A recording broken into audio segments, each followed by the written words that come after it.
לחיות, והדעה שלי תשתנה עוד אלפי פעמים, ואתם לא חייבים להסכים איתה כמובן, כי זה לא הגיוני שכולנו נסכים על אותו דבר. אז בואו נעשה הסכם. אני אביע פה את דעתי ואצעק לכיוון המצלמה, אתם תביאו דעתכם בתגובות ותצעקו עליי עם מלא סימני קריאה, ואנחנו לא נהרוג אחד את השני כי אנחנו בני אדם ואין סיבה הגיונית לעשות את זה. אז קודם כל בואו נחלק את זה לשחור ולבן, כאלה שמאמינים וכאלה שלא. התשובה שקיבלתי מהמאמינים ששאלתי הייתה שזה מה שהם קיבלו מהבית, ואני ישר עליי, כאילו, אתם לא מערערים בשום דבר שההורים שלכם אמרו לכם, כאילו זה דבר כל כך גדול. למה? אתם פשוט מקבלים את זה, ואם הם טועים, ואם הם לא מבינים בכלל לא הם מדברים, ואם גם הם היו ככה, וזה בא להם גם ההורים שלהם, והם לא יכולים, לא, אולי במשך דורות לא חשבתם קדימה פשוט, ולא חשבתם לערער במה שנקרא אמונה. שזה הגיוני וזאת זכותכם המלאה ואני לא אשפול אתכם על זה. אני מאמינה במדע ואין לזה הוכחות. קיבלתי מהאתאיסטים ששאלתי אותם למה אתם לא מאמינים באלוהים. ואני חושבת שכנראה חשבתם על זה קצת כי זה לא בא לכם מהבית, למרות שיש כאלה שזה כן בא להם מהבית. אבל אני לא חושבת שחשבתם עד הסוף, ואם אתם חושבים אחרי הסרטון הזה שכן חשבתם עד הסוף, אני ממש רוצה שתשתפו אותי בזה בתגובות, כי אני באמת אשמח לשמוע עוד דעות. אז אחרי חקירה מעמיקה בנושא, הגעתי למסקנה שכן, יש כזה דבר כוח עליון, יש כאלה שמגדירים אותו בתור אלוהים, ולפי דעתי היא גם שחורה, אבל זה כבר בחירה שלכם, זה לא אני. אבל תנו לי להסביר, אוקיי? אני יודעת שהכי קל והגיוני זה להגיד שאין אלוהים ואין כזה דבר, ואין כזה דבר כוח עליון, והעולם פשוט התחיל ככה, וככה זה נברא, ואיזה כיף, הכל מדעי. אבל אם באמת אין אלוהים, אז איך הכל התחיל?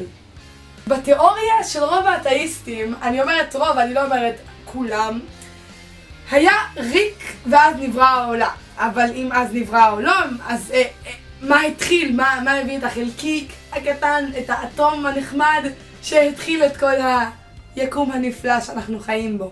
כל פעם שזה סרטון נהיה לי חם.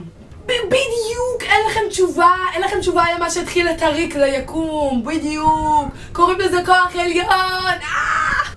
אז הסכמנו שיש איזשהו כוח עליון גדול שנקרא כנראה אלוהים? יפה. אוקיי, הסכמנו על זה, סבבה לגמרי. עכשיו נדבר על הגדרות. אני מגדירה את עצמי כיהודית, יהודייה.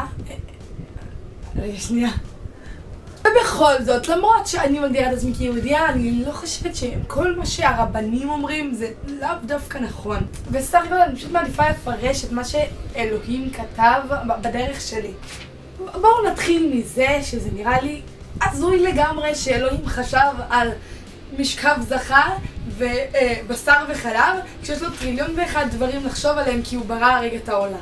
אם הוא חשב על זה, אני לא מסכימה איתו, מה מפריע לו שהם ישכבו? ועזבו את זה, הנושא הכי פשוט בעולם. כאילו היה כתוב אל תאכל כבש בחלב אמו, אבל כאילו סבבה, מקבלת את זה שאתם לא רוצים שאני אוכל בשר וחלב, אבל מי אמר שבכלל אתם לא מתכוונים שאני לא אוכל את הכבש כשהוא קטן וחמוד בתוך הזה של אמא שלו והיא מחבקת אותו והוא בן יומיים, ואז כן אני אקח אותו ואגדל אותו ואני אשחט אותה אחר כך כדי שיהיה לי מה לאכול בצלחת.